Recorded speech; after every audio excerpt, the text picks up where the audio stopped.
Hello everybody. We got this eggs from a friend, and then yeah, the friend has both roosters and hens, so the chance of these eggs fertilized are very high.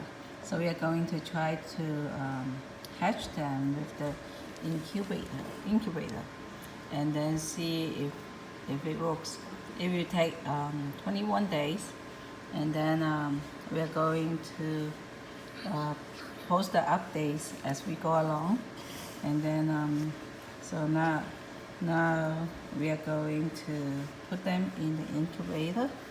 I set up the incubator according to the instruction, and then the temperature should be set to 100.7, and then so that's that. And then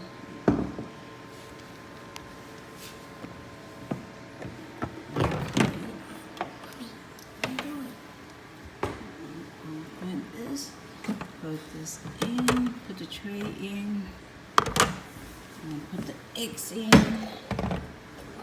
We're going to put 2 eggs in each one.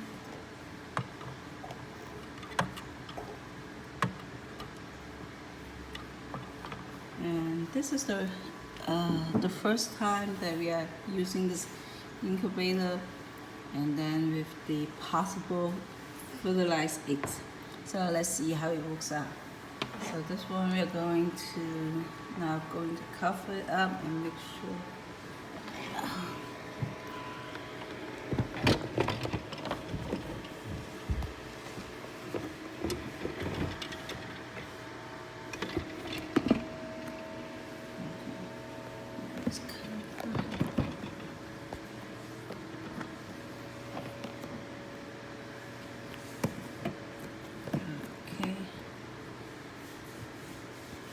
Okay, so today is October 19th, the first day of this egg hatching process. Okay, we will post another video when we try to candle the eggs to see if it has eggs in, no, if it has chickens in there or not. All right, see you next time.